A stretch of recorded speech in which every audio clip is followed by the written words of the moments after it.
Hey, so for this video, I'm finishing up a short series of 7 videos that I was doing about a bunch of memorable Voyager episodes that come to my mind when I think of episodes that I nearly memorized as a kid, but then ended up getting the real impact when I rewatched them as an adult. I think I started off calling it Unforgettable Grown-Up Moments in Voyager or something like that.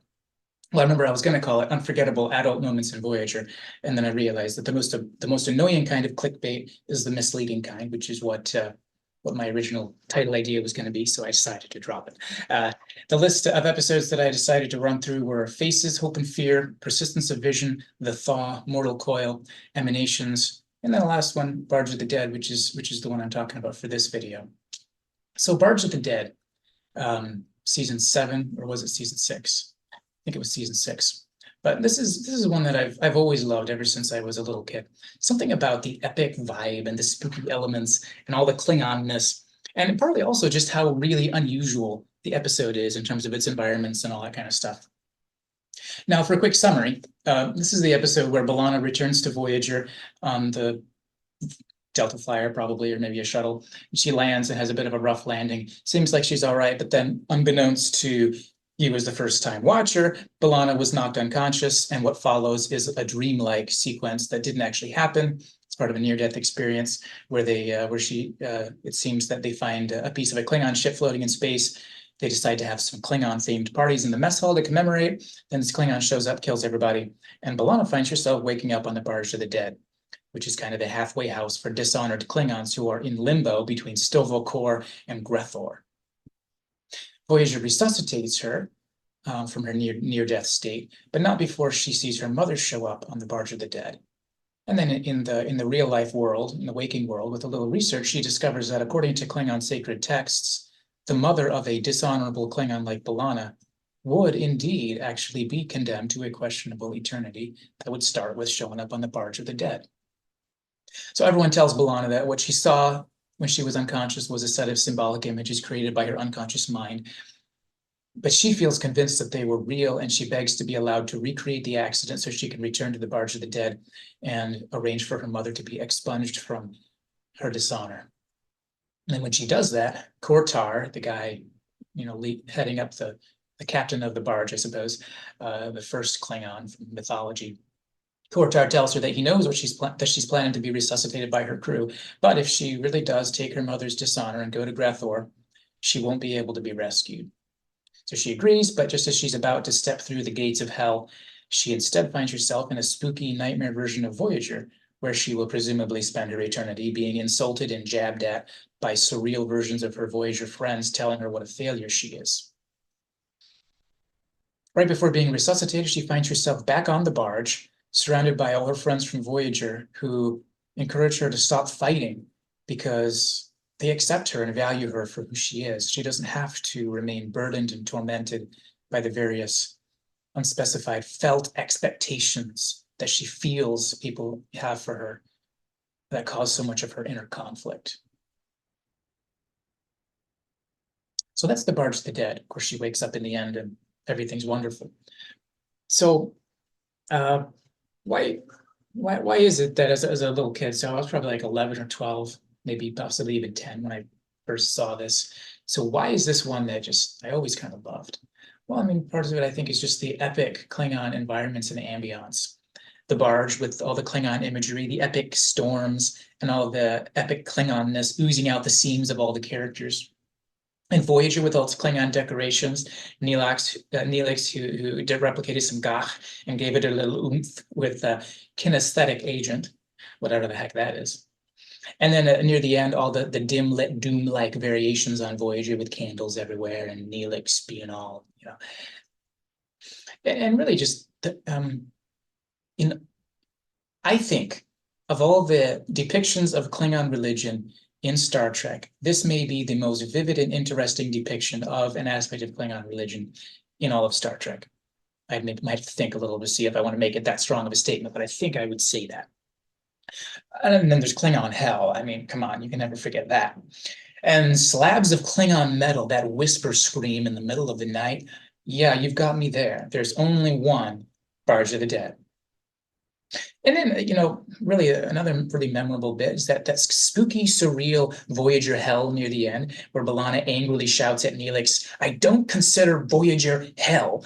And then Neelix counters back to her and says, "Well, have you ever been happy here?" Some of those things that you just don't forget, and it's really, really cool. Everything really is just so visually memorable and just plain epic, so that you don't have to be an adult to really appreciate the epic Klingon that's oozing out of this episode.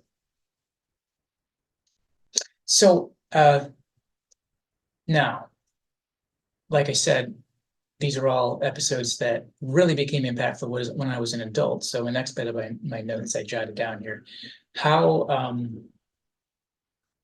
it became suddenly so much more meaningful when I rewatched it as an adult. Well, I love the dream-like opening sequence, especially the scene between Tuvok and B'Elanna with the bat'leth. There's just something so deep down surreal and, well, real about this peek into B'Elanna's inner voices coming out in the dramatically perfect and immersive way. And then we've got a bunch of psychological themes that stand out to me now. First off, the dream analysis kind of perspective. And I would say the NDE, the near-death experience, they're really presenting it as a dream. Although you could debate between whether it's an afterlife experience of some kind, a dream, a vision given by some kind of afterlife beings, an impersonal but spiritual vision as a transcendent spiritual experience. You can give those options, but I think it's basically a dream. So the dream analysis elements, things like the overlap between the mother and the captain, all these unexpressed conflicting feelings going on, things like that really let you think about the way dreams work and the way our unconscious mind, or if you will, those parts of our brain, parts of our memories, parts of these associative things, these impulses we aren't aware that we have, these associations and connections we don't realize we have. That's just really fascinating to watch and really impactful.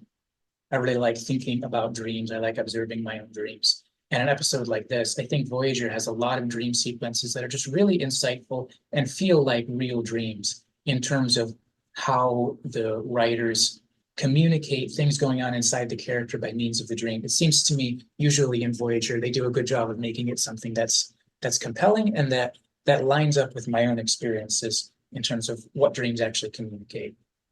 And when it comes to dream analysis, there's a lot of just really nonsensical ways of approaching dreams.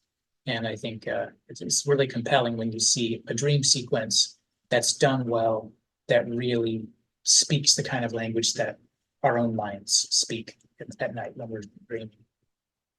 So that is a psychological theme. And then the other psychological theme that I just find so impactful is this whole thing about people pleasing, inner conflicts, inner love/hate, and the whole conclusion at the end where she has to let go of her bondage to trying to be good enough for other people. That's kind of where it lands at the end, is when she's looking around the circle of her friends and she's taking her bat'leth to each one and saying, "What do you want me to be? You want me to be this? You want me to be that?"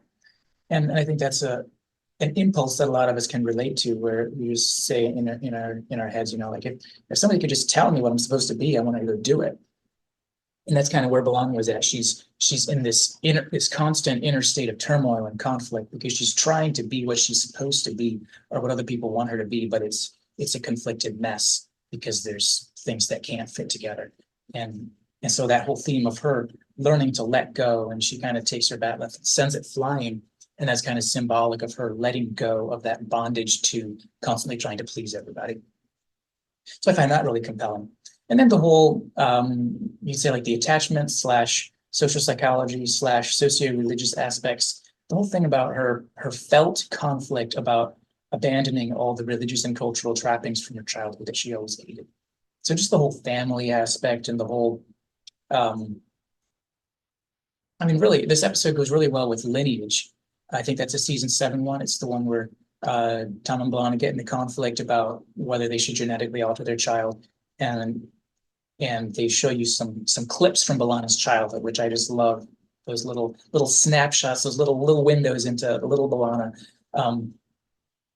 And this episode really fits in well with the kind of themes and the vibe that you get in that episode, in terms of how it's giving us this exploration of B'Elanna's childhood and her relationship with her parents, where her relationship with both her parents was a kind of love-hate kind of thing, where there was a lot of conflict, a lot of not really understanding each other, but clearly she loved both her parents. And I think in this episode, in Barge of the Dead, it's such a palpable and relatable moment when they're in the mess hall. It didn't really happen. It was in the beginning part when it's kind of an NDE dream. But they're in the mess hall and they got the Klingon decorations everywhere. And B'Elanna says to Tom, right after she says how she hates all this Klingon culture nonsense, that everybody's going Klingon crazy. And then she says in this kind of distant tone, she says how her mother would have loved it. And so that moment for me, that moment, just how it's emotionally and psychologically portrayed by the actress, and just the psychological theme that is not just in that moment, but it carries throughout the whole episode, is just so really real. That's the kind of thing that people actually experience. And this kind of correlation between people's upbringing, the feelings about other people's expectations for them, the attachment that we experience, not just with people, but with impersonal things and ideas and habits and rituals and things like that. And also how that certainly ties in with religion. It doesn't have to be religion. It can be any aspect of culture, but definitely relates to a lot of people's experience with the religion they were raised with. And that was a bit of a side note. I think it's interesting how Star Trek here reflects you could say, a bit of a more historical, distant past rather than a modern perspective on the relationship between religion and culture. So B'Elanna is Klingon. So they put on a Klingon party for her sake. But if you had an ex-Roman Catholic in your community, if you had a little community somewhere here on Earth, and one of your members was an ex-Roman Catholic, and then some researcher went and found an ancient Catholic relic somewhere, that community probably wouldn't put on a Catholic party just because they have that one ex-Catholic within their community. That wouldn't make a lot of sense in our modern culture, the way we see the relationship between religion and other parts of life. But in Voyager, as in much of world history, B'Elanna is Klingon because she was born that way, like it or not. There's not a hard distinction between culture, nationality, and religion. They're kind of one and the same. And for B'Elanna, her ethnicity connects her permanently to all three, to culture, nationality, and religion. It's very modern. It's a very modern kind of setup to have your choice of religion being a separate question from your choice of what country you want to live in, what culture you want to adapt to, and things like that. You can say maybe the biggest cause or what happened to make that really big historical shift happen possibly was the early Christian emphasis in the first century on conversion of individuals as being what characterized, becoming Christian, the conversion of individuals, and then the conversion of individuals within multi-ethnic and multicultural contexts, meaning the early Christians were Jews, but they were also within the first century, quote unquote, Gentiles, meaning non-Jews. So if somebody's a Greek or if they're this or that, they would keep their religion or they would keep their culture, and that didn't have anything to do with whether they were authentic Christians. So you could say that was kind of the first bit that led to that big change in how humans see the relationship between those things. And then you could say that led eventually to the eventual post-Reformation era emphasis on religious freedom, kind of as an outgrowth of the valuing genuine spiritual conversion of individuals, in contrast to the way in most of history, if a religious change was going to happen, it was going to happen at the community level rather than at the individual level. There would be proselytes to a certain religion. Certainly that would happen, but that would be the exception rather than the rule. And it would definitely involve stepping over people group divides, stepping over culture divides, and usually probably joining another nationality, going into another governmental, system. So in Star Trek, we're back to the older approach that happened through more of human history, where B'Elanna is Klingon, as evidenced by her ethnicity.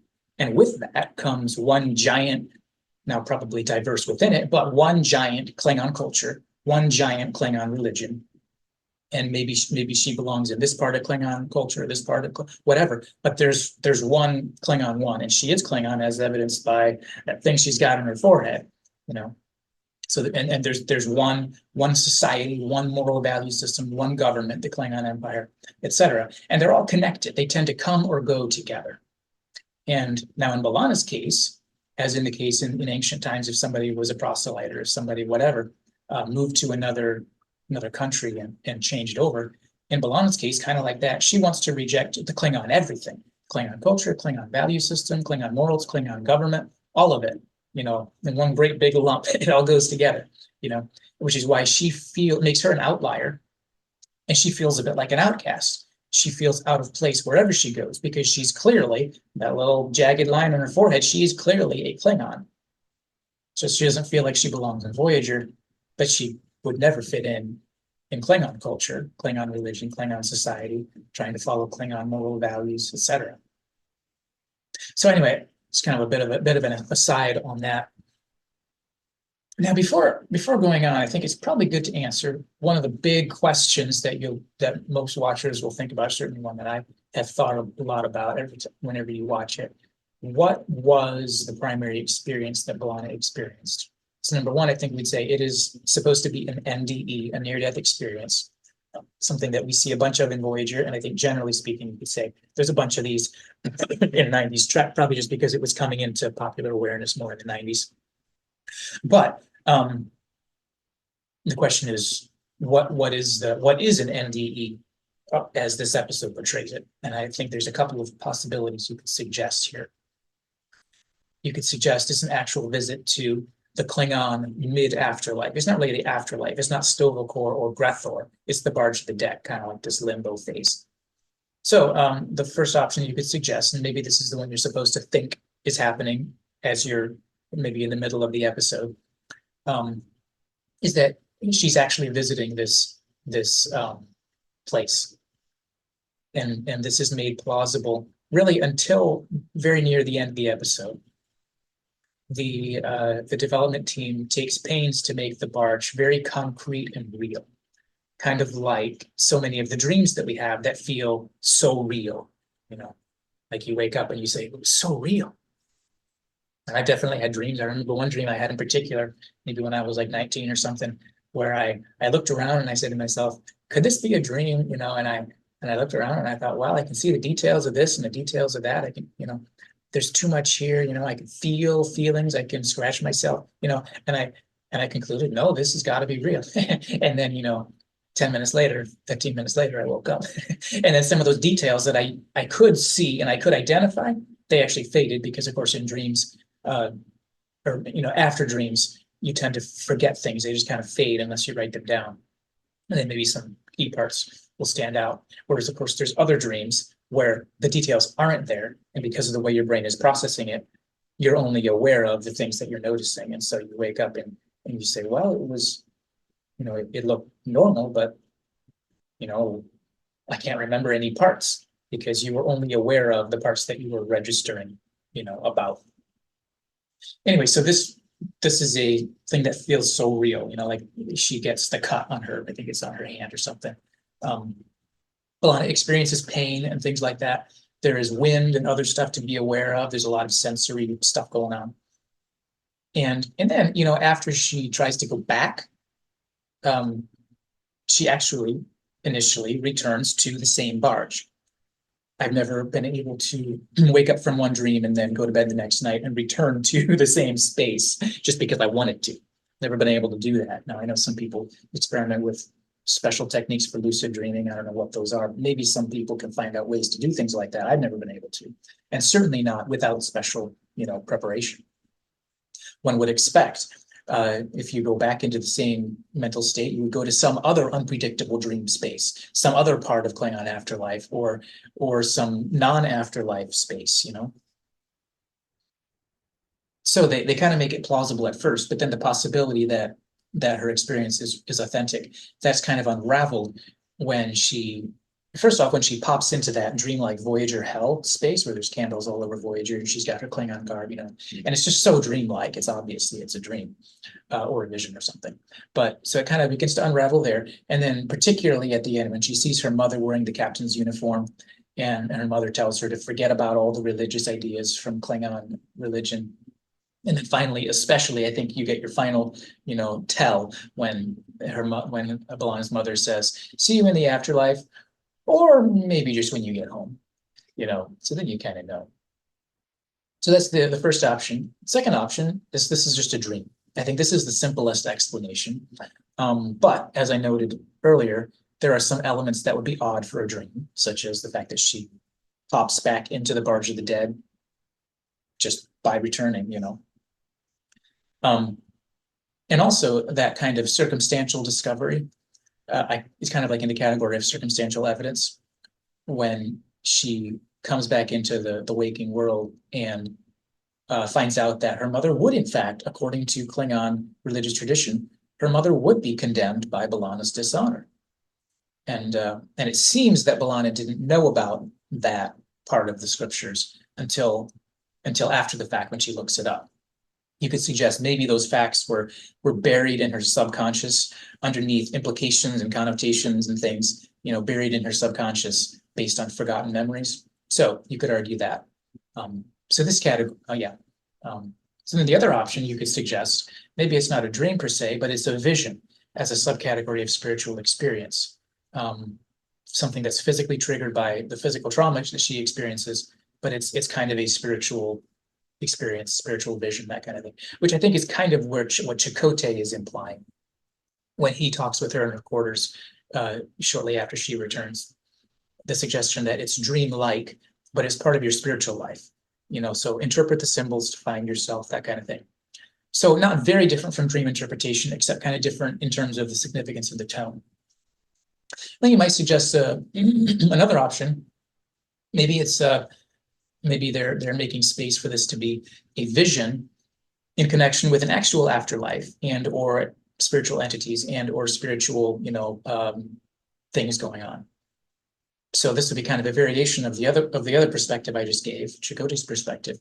This would be kind of to help explain some of the less dreamlike elements, some of the circumstantial validation aspects. This interpretation would align as well with the frequent Star Trek pattern where a particular religion is invalid doctrinally, but there are other things going on in that exact same religio-spiritual space, so that the doctrines of the religion are false, the beliefs are false, but there is something going on that is supernatural, or that, an alien, with supernatural powers.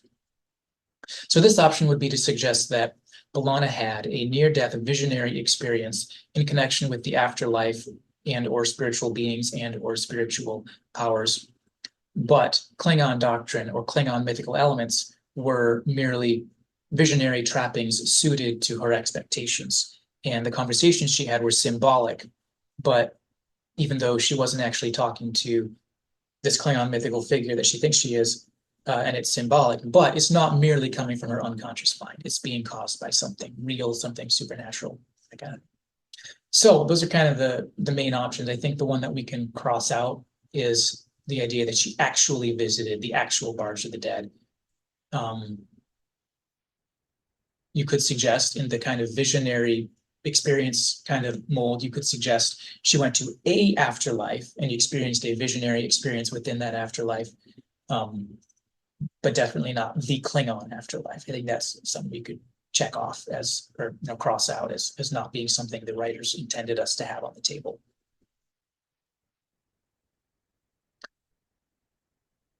There are some I find this episode fascinating. I love the episode, I always have. There are some spiritual aspects of it that I personally find, I guess you'd say, troublesome, just for myself as a person of faith. Like much of Star Trek, I think this episode assumes a dichotomy between faith as something that occurs completely independently of evidential verification, completely independently of careful thought, something that is kind of in a space by itself. It may be real, it may not be, but that doesn't matter. So kind of the dichotomy between faith of that kind and then non-faith as being kind of the the more careful, the more reasonable norm. This is the place where things are real and we can count on them, and where the more thinking people are going to tend to go, unless they're like Chakotay, and it doesn't really matter if it's real, that kind of thing. So for myself, I find that dichotomy, and it's a dichotomy that a lot of people assume. So it's not like Star Trek is being unusual, but for myself, I find it a little unfortunate. Like in much of the original Star Trek, and much of Star Trek, but especially the originals, they have this kind of core plot structure that involves someone coming under the influence of, or being under the influence of religious beliefs, and then over the course of the episode coming to where they are set free from those religious beliefs. And that's kind of the resolution, is becoming free of religion. So B'Elanna thought she was in heaven. She lost. She ended up, giving up her rational B'Elanna-ness temporarily, and then believes in Klingon stuff. The resolution happens when she gets her psychological issues resolved and she learns the truth, and she can go on with her life without having to be under the control of the religious stuff. Kind of a pattern in terms of what tends to happen in especially in the original Star Trek. And I mean, as far as that pattern goes, it's not something that I would find objectionable or annoying or offensive in any one case. It's just, it's a little bit problematic because the pattern is so consistent. And the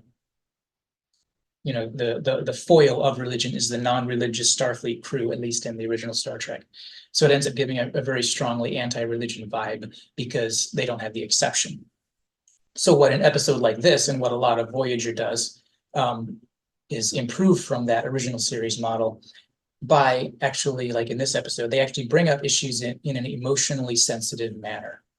And they provide a very relatable and emotionally coherent ride for the viewer to ride along with B'Elanna, and really explore in a more sensitive manner the kinds of socio-religious and the kind of epistemic journey that somebody like B'Elanna and so many people in similar experiences or in similar situations really do experience. So I say all that to say, kind of my spiritual perspective on this episode is it's kind of a pleasant change from what we got used to in the original series, where religion is bad. But it is playing a similar story in the sense that the resolution of the journey is B'Elanna finding out that the religious things aren't true. You don't need to worry about them. But it does it in a much more respectful, much more psychologically nuanced way, so that even if you disagree with the conclusion, it still lands you in a good spot, And I think it's worth saying that having episodes in the original series and in the other Star Treks, having episodes where somebody is in a problematic religious or spiritual context that's going to cause them trouble, I think that's a theme that we should have in television, because there are a lot of problematic and dangerous religious and spiritual movements. It's just when it's such a consistent pattern that you never see an exception. And that's why in a case like this episode, they present B'Elanna's religious upbringing not as something that's, a deadly cult, like, every time religion shows up in the original series. Now, what about the theme of the near-death experience as a theme, as a category? So for myself, I'm really just beginning my personal journey of exploration, of familiarizing myself with the available body of research on near-death experiences in the real world. Definitely, the research has seen some significant steps forward since the 90s, when Star Trek had all of its NDE stories. And I'm assuming that's because the 90s was the period when these were really beginning to enter popular awareness. At some point, once I get more familiar with the body of literature on the subject, I'd like to take it into Star Trek and make a series of videos where I just kind of like go through all the Star Trek NDE episodes, because there's a bunch of them.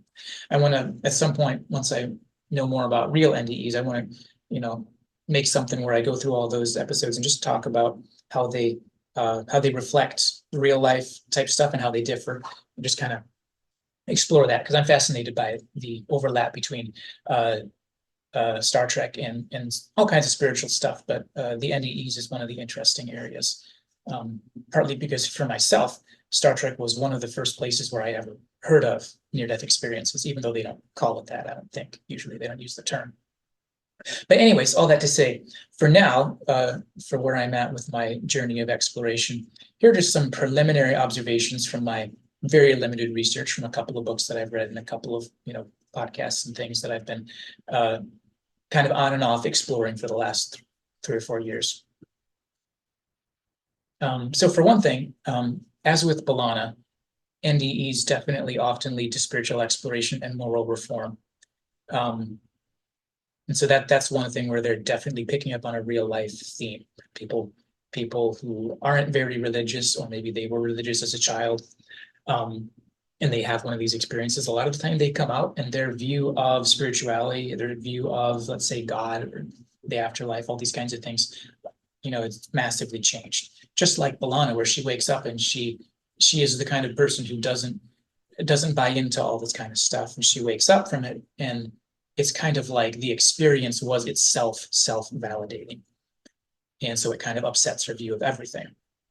And I think that's a pretty true to the, the thing. Now, one interesting thing that is kind of interesting to observe, at least in B'Elanna's case, she wasn't actually brain dead, which is interesting. And it's definitely one reason I think why the dream hypothesis within this episode makes so much sense, because B'Elanna was, as they put her back into the state, they're like, okay, her brain activity is at this level, now it's at this level, and it never really stops. Now, in a lot of modern day cases, we often don't have clinical data about, because they aren't constantly monitoring everything the way they are in Star Trek. So a lot of the time we don't have hard data about to what extent somebody was dead. But some of the most notable cases in the NDE literature are cases where there are 3 clinical evidences of brain death, and all 3 of them are documented. And these 3 would be the EEG, and then the brainstem viability as measured by auditory evoked potentials. And no, I don't know what that means. I just got it out of a book. And then number 3, that it's documented that there's no blood flow to the brain. So take all those 3 together and the person's brain dead, And I'm getting those 3 factors from Michael Sabom's book, Light and Death, which I'm currently in the process of reading and haven't finished yet. So I think for this aspect, and so in some cases, it's been evidenced that the person was brain dead when they're having these experiences. In other cases, we just don't know. And the impression I get is that probably there are some where they have NDEs when maybe there is some brain activity still going on. But in other cases, it's clearly the person's like, way past being able to have their brain coming up with this stuff in a completely naturalistic, physical is all that's real kind of way.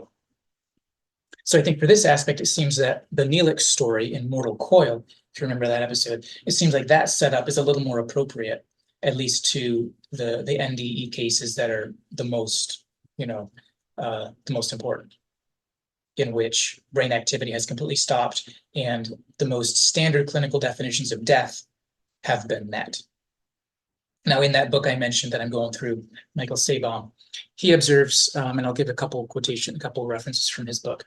He observes that in his studies, he found that, quote, the closer a patient came to death, or the closer one came to death, the more likely one would later report a near-death experience. So he's putting it as, it's a range, and the closer you are to being dead for good, the way he sees it, the more likely you would report a near-death experience. So that's why he thinks of it as you're approaching death.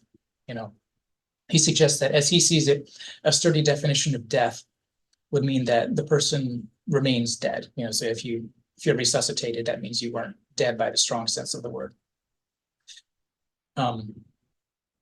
He then cites evidence to suggest that it may be more reasonable and useful to think of death as a process rather than as a clinical line in the sand. So if you remember in Mortal Coil, when 7 of 9 said, it's only by certain established standards that Neelix can be said to be dead.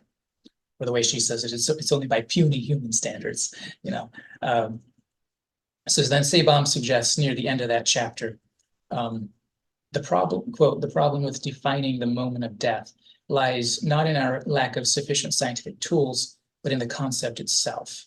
There is no definable moment of death, but only a process of dying, which starts with life and eventually ends in death. The journey through a near-death experience may best be understood as an experiential counterpart to this physical dying process. End quote. So all that to say, it's just interesting to me that they portray this as B'Elanna's very much clinically alive. She's unconscious, and that's when she has a near-death experience. Another just kind of at this point for me, another thing that stands out is that it seems like the standard elements that are more normal for NDEs aren't really happening in what B'Elanna sees and experiences. It doesn't seem to have a lot in common with the stories that I've heard in the things that I've read so far. But, so the impression I get is that generally speaking, people, when researchers look at the body of literature, I think the impression I get is that someone who has an NDE is almost always going to they're going to meet a family member, or possibly somebody else they know, but most likely a family member, or they'll meet some kind of being of light, some kind of majestic being of light that they're usually going to interpret as some kind of god or a godlike being that they'll probably plug into their religion. And then in a minority of cases, instead of meeting a family member, they might meet some friend or something. But in B'Elanna's case, she doesn't meet a being of light. She meets a very mundane looking, very kind of flesh and blood, gritty, grimy figure from Klingon history. And it's a very specific visual thing. It's not a being of light that she interprets as Kalas. It's just this ancient Klingon from long, long ago. So that doesn't seem to fit the pattern. But once again, I've got a lot more research to do before I can say, what really fits and what doesn't. So that's a lot of kind of scattered stuff about Barge of the Dead. I actually forgot to write a conclusion, so I'm just freewheeling this right now. But Barge of the Dead is one of those really iconic, unforgettable, memorable episodes. Like I said near the beginning, I think this is one of the most memorable and really strong depictions of Klingon religion.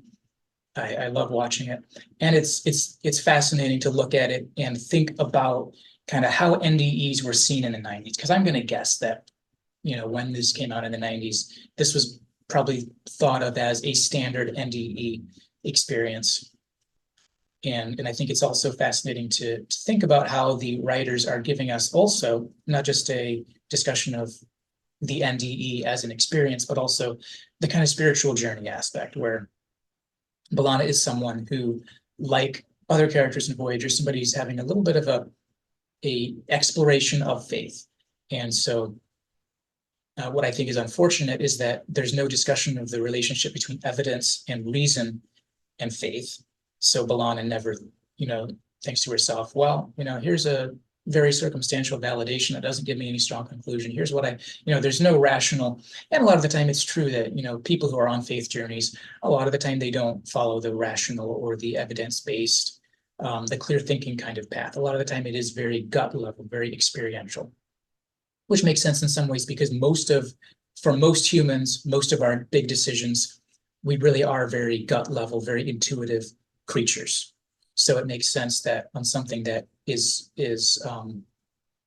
so significant to us, namely our spirituality, our deepest, most cherished beliefs, it does make sense that a lot of people, even the majority, would depend on those more intuitive levels. Yeah, so this is the end of my 7-part series on some really really cool Voyager episodes that I found impactful as an adult. I found this one impactful just because of that really powerful dream sequence at the end when B'Elanna, throws off her bat'leth and realizes she doesn't have to be in bondage to everybody's expectations for her. She can just let go of some of that stuff. So yeah, down the road, I'll definitely end up doing some more Voyager episodes at some point. But for now on my channel, on the Star Trek side, I'm doing an episode by episode discussion through Star Trek Picard. And then on the non-Star Trek side, I'm keeping on discussing really whatever movies or shows that I happen to bump into in my watching experience that I find provocative in terms of their overlap with other fields of interest, such as psychology, philosophy, and spirituality, which are the main fields that I tend to discuss things related to. So if you find that kind of thing intriguing, go ahead and hit subscribe. And whatever you do, don't hold that bat left too tightly.